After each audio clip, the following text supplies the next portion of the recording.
살기 위해 매일 포기를 거듭해야 하는 눈떠보니 후진국, 바로 윤석열 정부 지난 9개월의 총평입니다.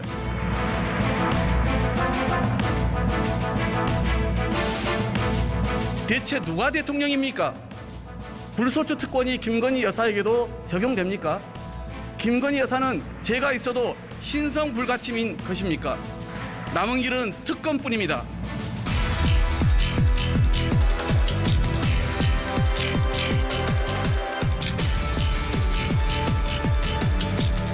김건희 여사 주식 관련 사건은 민주당 정권 시절에 얼마나 많이 파헤쳤습니까?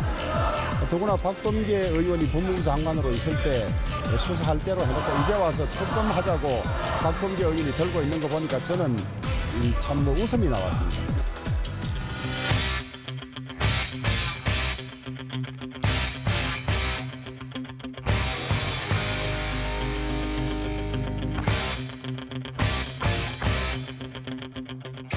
네, 여의도 사사건건 시작하죠. 조혜진 국민의힘 의원, 홍익표 민주당 의원 이렇게 두 분 모시고 이야기 나누겠습니다. 자, 어서 오십시오. 예, 반갑습니다. 자, 월요일은 저희가 출연자분들께 인물 선정해달라 이렇게 부탁을 드리는데요. 볼까요? 두 분이 어떤 인물 가져오셨는지. 자, 천하람 후보 나와 있고 곽상도 전 의원 이렇게 나와 있네요. 먼저 조혜진 의원, 왜 천하람 후보를 선택해 오셨습니까?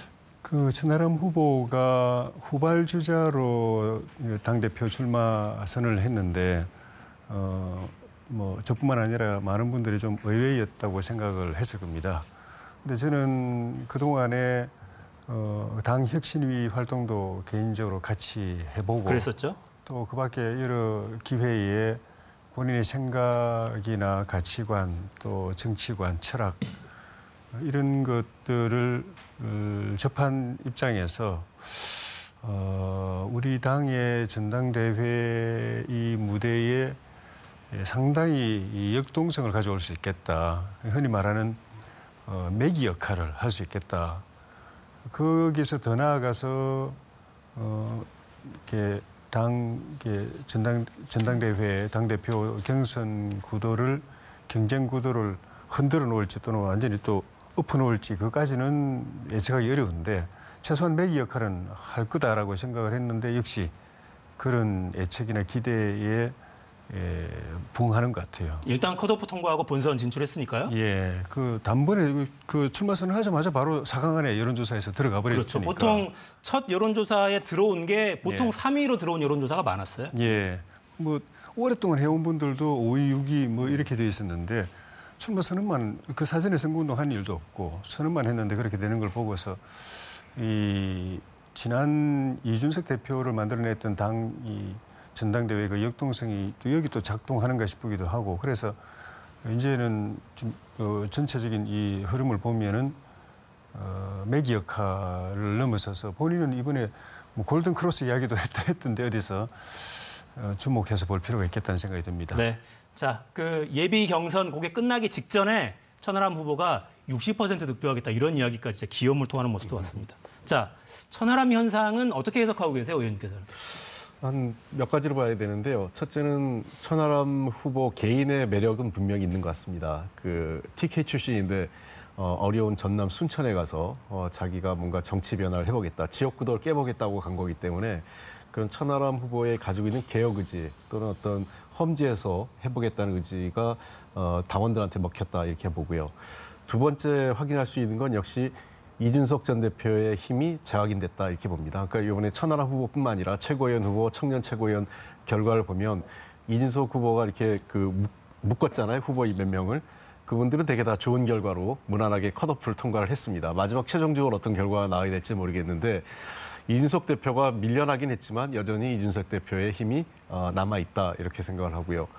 그리고 세 번째 이번에 천하람 후보의 결과를 보면 국민의힘 당원들 내에서 쉽지 않을까 한 당원 구조가 많아지다 보니까 소위 얘기하는 오더 투표라고 그러죠. 이제 명령에 의한 투표, 그러니까 당 지도부 또 지역에 있는 당협위원장이라고 하죠. 당협위원장, 국회의원 등이 누구를 찍어라라는 게 어디까진 가는데 그 어느 선을 넘었으면 더 이상 가지 않는다 이렇게 생각을 합니다. 그러니까 그렇기 때문에 늘어난 당원 구조에서 더 이상 그 상명하달식의 투표 그 어떤 찍기 이거는 어렵게 된 것 아니냐 국민의힘 내부에서도 그런 면에서는 아주 긍정적인 효과라고 생각을 합니다. 네.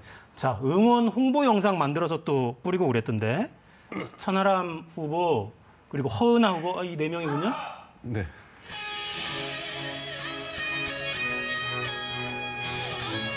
아, 저 응원단장 출신이 있어서 표정은 어색하네요.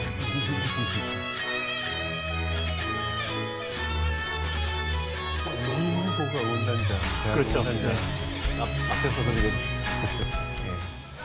네, 이기인 후보 혼자만 자연스럽고 세 명은 좀 어색한데. 자, 이준석 전 대표가 거의 공개적으로 지금 지지 활동을 네. 하고 있다시피 한데 예. 이준석 효과는 어떻게 작용할까요? 당원들의 반응은 좀 엇갈릴 거 아닙니까? 그렇겠죠. 당원 구조 자체는 지난번에 이준석 대표를 만들어냈던 당원들이 그때는 제 기억에 한 24만인가 좀 됐는데 그 이후에도 본인이 정치적으로 어려운 상황을 맞을 때 계속 신규 당원 입당을 그렇죠. 캠페인처럼 SNS에 계속 당원 가입하기 좋은 해라고 매일 올렸었죠. 예. 지금은 이번 당대회 책임 당원 포함해가지고 일반 당원 해서 한 84만 명이거든요. 그 사이에도 한 2.5배 늘어난 겁니다. 거기에 또 이 구성을 보면 지역적으로 그 수도권에서 엄청 늘어났습니다. 영남권이랑 거의 비슷하더라고요. 예.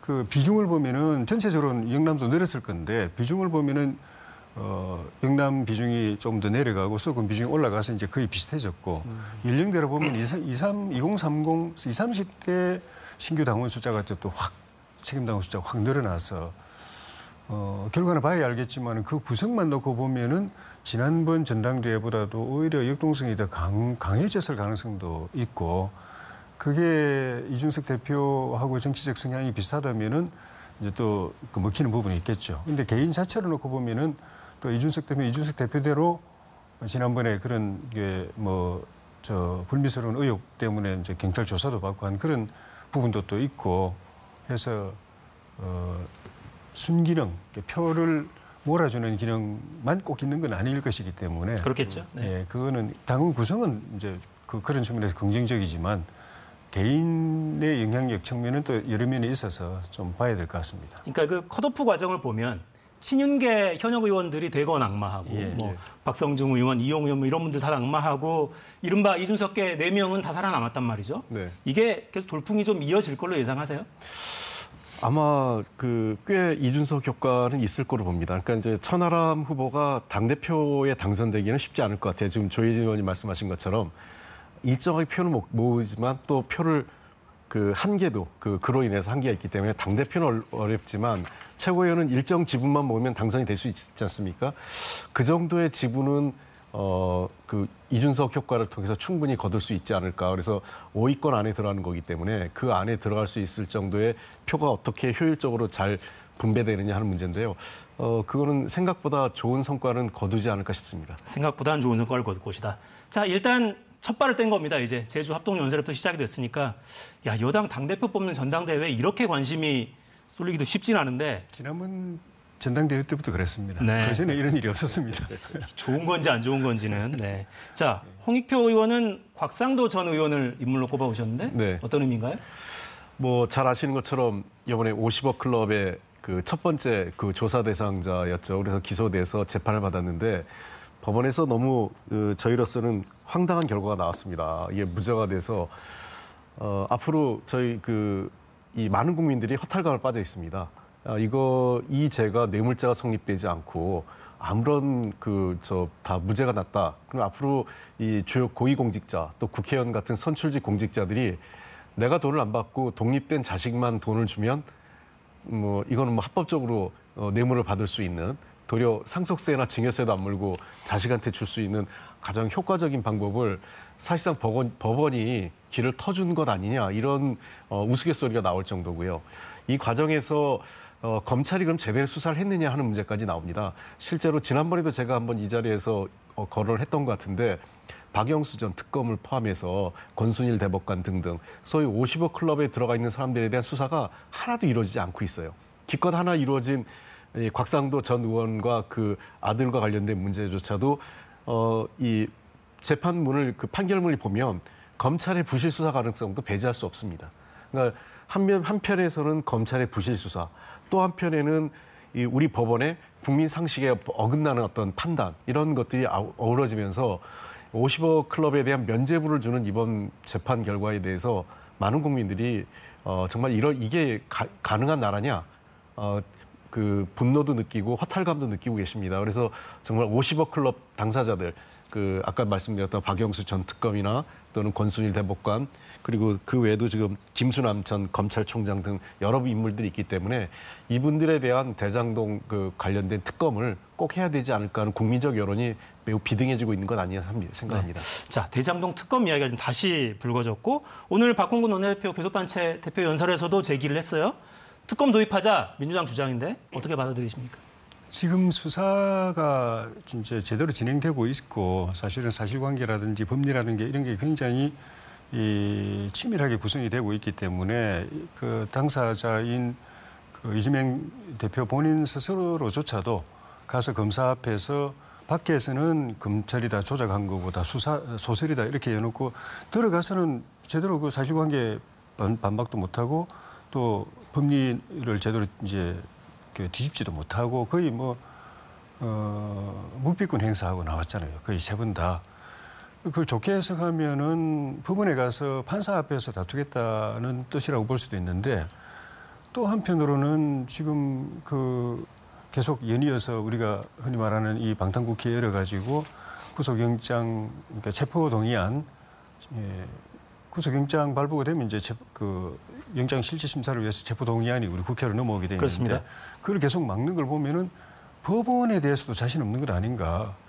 법원에서는 이것이 소설이라는 걸 밝혀지고 이게 조작이라는 게 밝혀질 거라고 진짜 믿는다면은 체포영장 그걸 거부할 필요 없거든요.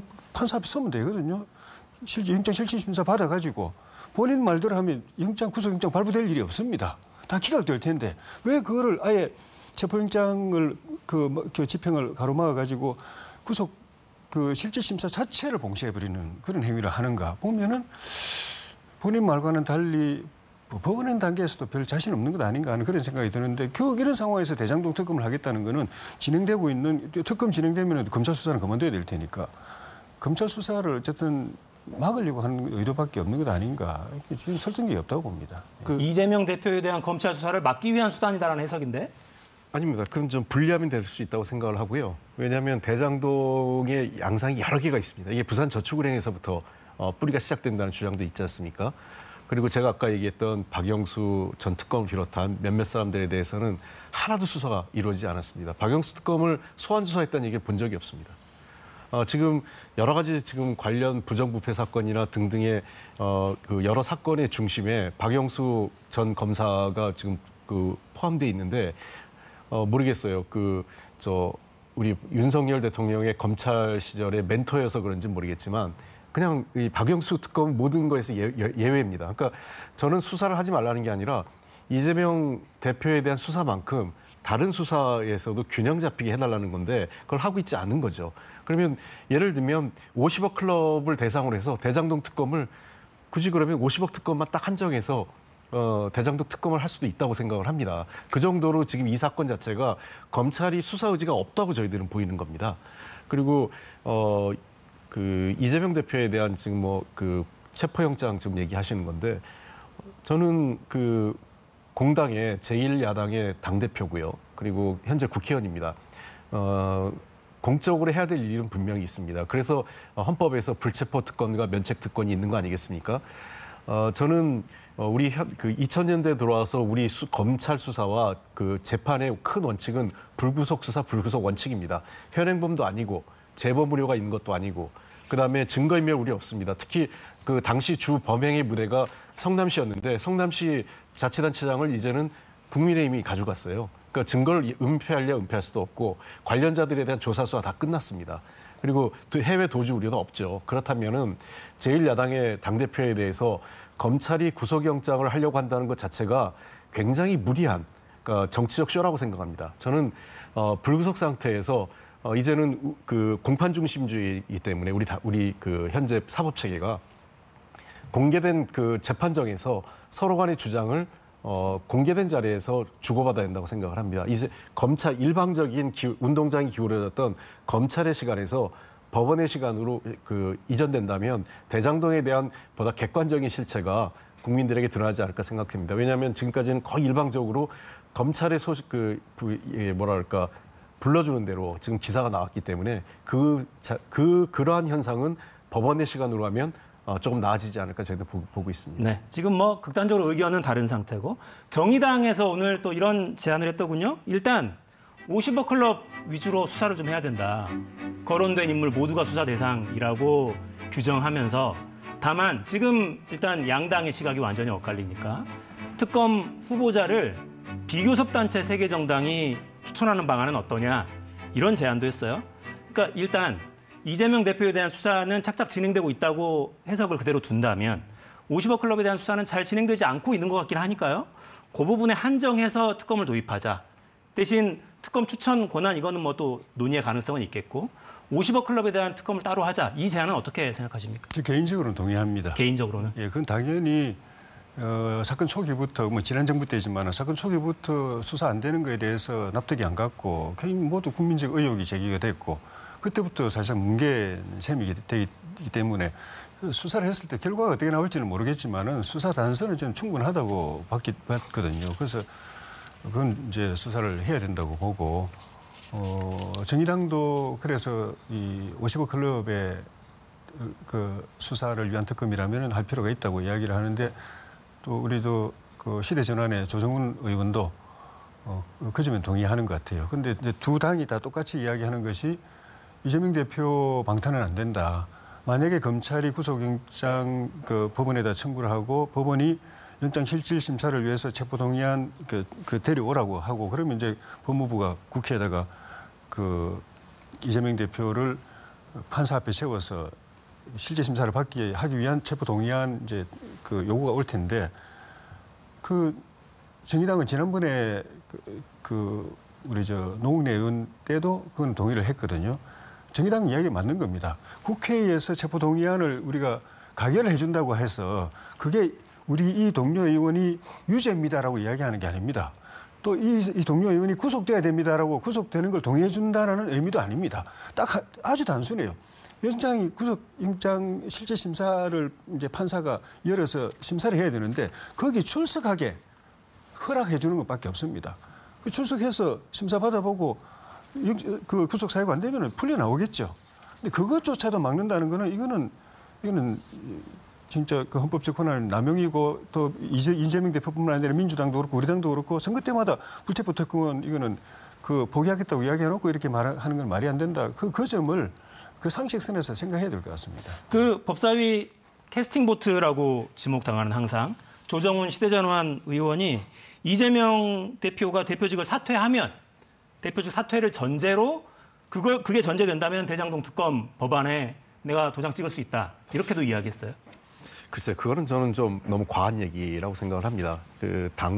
우리 당내의 문제를 조정훈 의원이 특검의 그 조건으로 거는 건 좀 부적절하고요. 아까 저도 얘기했고 정의당에서 얘기한 것처럼 아직 뭐 당론은 아니지만 저도 개인적으로는 이재명 대표에 대한 수사는 이재명 대표 수사대로 그냥 검찰이 하고 50억 클럽은 별도로 해달라는 겁니다. 그러니까 자꾸 방탄 얘기, 아마 조정훈 의원이 얘기하는 대장동 특검은 이재명 대표를 포함한 모든 특검을 얘기하고 있는 것 같아요.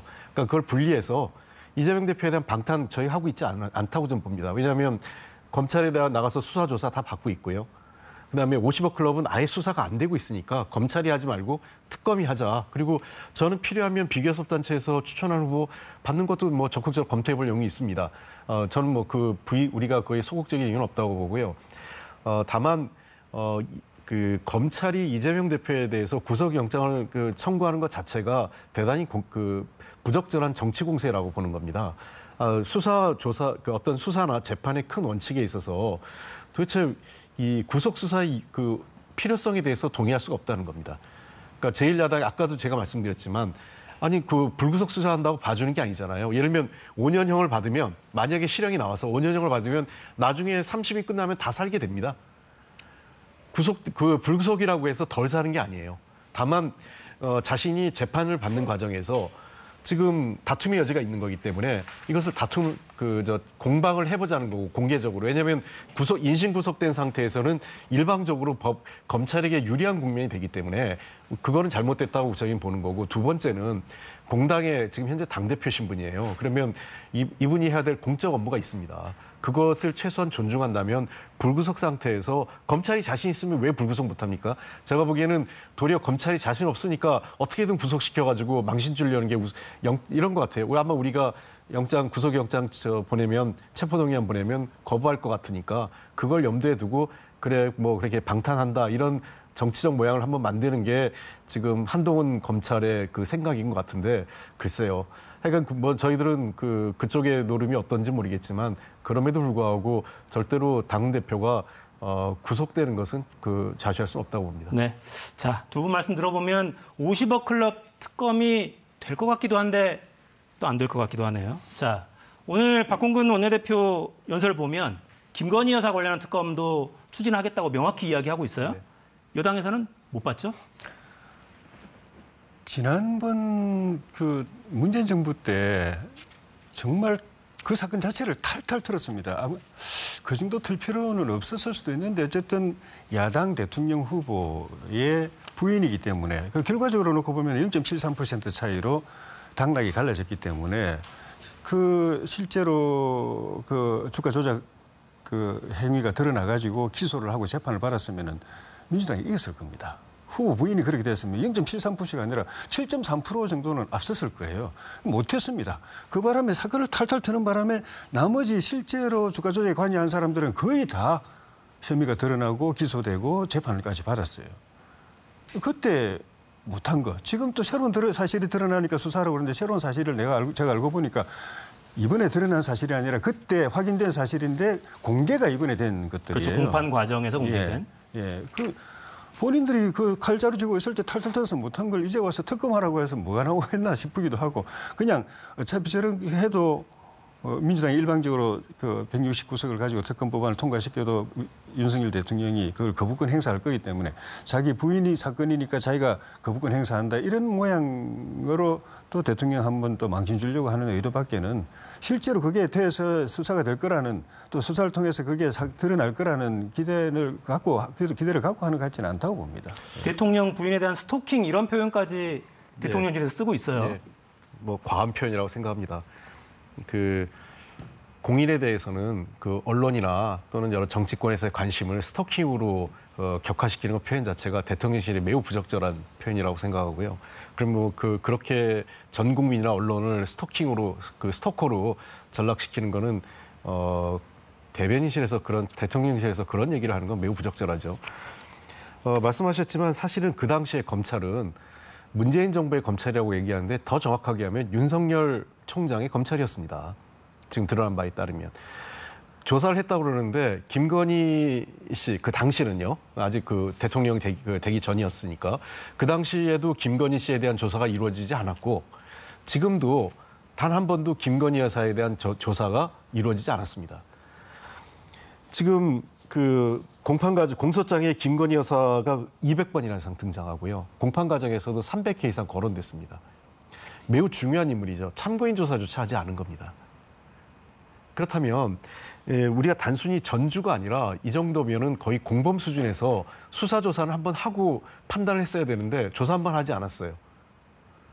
저는 비상식적인 거죠. 이 정도면 누구라도 한 번 정도는 검찰에 나가서 조사 받아야 되는 겁니다. 아까 조혜진 의원이 말씀하신 것처럼 탈탈 털었다고 얘기하는데 도이치 특검에 대해서 얼만큼 털었는지 모르겠지만 최소한 김건희 여사와 관련된 부분에 대해서는 아무런 조사가 이루어지지 않았다는 겁니다. 왜? 그 당시에 검찰은 문재인 정부와의 검찰이었지만 더 정확하게 얘기하면 윤석열 총장과의 검찰이었기 때문입니다. 그래서 저는 이 문제야말로 특검을 해야 된다고 생각합니다. 그게 윤석열 대통령이 얘기한 공정과 상식입니다. 네. 자, 이 사안 관련해서는 여야 입장은 계속해서 거의 평행선으로 계속 충돌을 해오고 있는데 중요한 건 국민 여론 아니겠어요? 판단은 여러분께 좀 남겨드리고요. 자, 전당대회 이야기로 좀 다시 돌아와서 김기현 후보가 대통령 탄핵 언급을 했어요.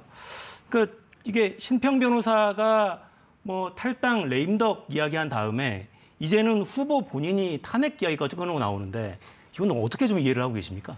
전당대회가 좀 이제 과열되는 분위기가 좀 있는 것 같아요. 그런데 뭐 우리 당뿐만 아니라 민주당 정권 때도 마찬가지고 어느 정권 때거나 간에 그 당시에 정권 여권 내부에서 금기시하는 단어가 있습니다. 그게 이제 레임덕 또 뭐 탄핵 뭐 이런 것들이고 취임 1년도 안 됐는데 우리뿐만 아니라 상대당이 그걸 그 표현을 입에 올려도 깜짝 놀래고 그냥 부르르 뜨는데 그렇죠. 격렬한 비난 성명이 나오겠죠. 그래서 우리 안에서 이렇게 이런 단어가 나오고 이게 이제 논란을 불러일으키고 하는 게 어쨌든 정권은 잡았지만 국회에서는 우리가 소수당인데 소수당이 대통령과 국정을 제대로 뒷받침하려면은 똘똘 뭉쳐야 된다. 그 뭉치는 기폭제가 이번 전당대회가 돼야 되고 그래서 전당대회가 서로 선의의 경쟁을 하면서 시너지를 일으켜가지고 화합하고 통합하고 그렇게 해서 그 힘으로 그 국정을 뒷받침하고 내년 선거에도 또 이기는 그걸 모든 당원들이 기대하고 있는데 그 당원들이 이렇게 객관적 입장에서 바라볼 때는 지금 벌어지고 있는 현상들은 좀 걱정스럽고 그래서 대통령실도 좀 참다 못해서 오늘인가요? 이런 논의는 바람직하지 않다라는 취지의 발언을 대통령실은 가급적이면은 그런 데 대해서 언급을 안 하는 게 좋은데도 불구하고 그런 이야기까지 하게 된 거는 이런 식으로 가서 당이 이렇게 내분이 심화되고 분열이 격화되면은 앞으로 걱정스럽다는 그 염려를 표현한 것 같아요. 그래서 그런 걸 우리 그 후보들이 인식을 해서 정견 발표든 또 TV 토론든 이런 걸 이제는 좀 차분하게 정책과 비전 경쟁으로 좀 갔으면 좋겠습니다. 네. 자, 영상을 하나 좀 보고 말씀 나눌까요? 여당 전당대회 상황이 좀 여러모로 어리둥절합니다. 대통령 탈당, 정계 개편, 이번에는 탄핵 가능성까지 거론됩니다. 점입박영이죠. 집권여당 전당대회 후보들 발언 듣고 이어가겠습니다. 현재 권력과 미래 권력이 부딪혔을 때 당이 깨지고 결국 그래서 차마 입에 올리기도 쉽지 않은 그런 탄핵이라는 사태까지 우리가 스스로 자초해서 겪었습니다.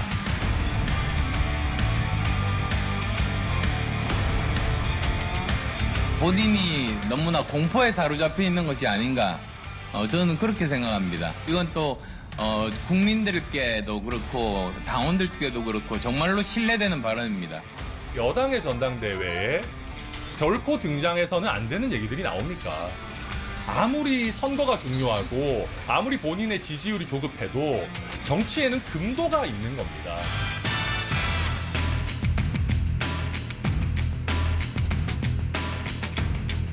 탄핵을 주도적으로 앞장섰던 분께서 말씀하시니 잘 이해가 되지 않습니다. 과거 안철수 후보가 보였던 그런 행적들에 대해서 의구심을 가지고 있기 때문에 이런 대통령 탄핵 발언을 하면서 당을 분열의 늪으로 지금 몰아넣고 있습니다. 그래서 한 사람 입에서 이렇게 모순되는 두 가지 발언을 동시에 한다는 건 적절하지 않다. 네, 김장년대로 김기현 의원과 함께 움직였던 장제원 의원은 당정이 하나가 되고 같은 목소리 내는 게 굉장히 중요하다 이렇게 엄호를 하긴 하던데요. 이 탄핵 발언은 어떻게 좀 들으셨습니까? 매우 부적절하죠. 그러니까 저는 야당이기도 하지만 그 현직 대통령이 탄핵된다는 건 헌정사의 불행입니다. 어떤 의미든. 그리고 국가적 불행이고요. 그래서 이 얘기를 자꾸 거론하는 것 자체가 적절치 않은데 특히 당대표 선거 과정에서 자신의 선거의 유불리 차원에서 이 발언을 쓰는 것 자체가 매우 부적절합니다. 예를 들면 내가 되면 대통령의 국정 운영을 뒷받침하겠다 이런 정도가 적절한 표현인 건데 이 얘기를 했다는 거는 하나는 하여간 현직 대통령에 대한 탄핵 문제를 거론하는 것 자체로 부적절하고 두 번째는 지금 그 국민의힘이 굉장히 어렵게 그 박근혜 대통령 탄핵의 강을 건너왔어요. 이준석 대표가 굉장히 잘한 부분은 그 부분이거든요. 그러면서 사실은 지난번 대선에서 이길 수 있는 동력이 만들었는데 또다시 탄핵의 강으로 돌아가려고 하는 겁니다. 그러니까 왜냐하면 그 당시에 탄핵에 앞장섰던 분들 잘못됐다 이런 얘기 아니겠습니까? 이준석 대표는 그때 탄핵적은 부정하지 않습니다. 그 당시의 선택에 대해서 이준석 대표 시절에. 근데 김기현 대표에게는 그때 앞장섰던 분들 많죠. 권성동 의원도 있고 지금 저 여러 의원들이 그 당시에 이 분당해가지고 바른미래당 만든 의원들이 상당수가 탄핵에 같이 했던 의원들이 계시거든요. 근데 그분 전체를 믿을 수 없는 사람으로 만들어버린 겁니다. 그러니까 다시 빠져나왔던 탄핵강에 다시 빠져들겠다고 들어가는 거는 제가 보는 그런 측면에서 김기현 대표의 이번 발언은 단순하게 대통령을 끌어들였다 안 끌어들였다의 문제가 아니라 국민의힘 전체에 한 2년 정도 간신히 이준석 대표가 끌고 나온 그 지점을 또다시 진흙탕으로 되돌렸다는 측면에서 매우 부적절한 발언이었습니다. 네, 여당 전당대회가 흥미진진이라고 말하면 좀 중립적인가요? 아무튼 뭐 그렇습니다. 네, 대통령 국정수행평가 그래픽을 마지막으로 보고 좀 정리를 할까요? 월요일에는 리얼미터께 나옵니다. 자, 흐름은 명확하죠. 구체적인 수치를 잘 읽어드리진 않겠습니다. 한동안 긍정평가가 좀 높아지는 흐름이 있었는데 지금은 다시 벌어집니다. 부정평가가 60% 선을 넘은 게 11주 만이었다고 해요. 최근에 전당대회 관련 과정에서 대통령실의 개입 뭐 이런 논란도 컸었는데 아마 영향을 미친 게 아닌가 싶습니다. 자, 마무리하겠습니다. 홍익표, 조혜진 의원 두 분과 함께했습니다. 감사합니다. 네, 수고하셨습니다.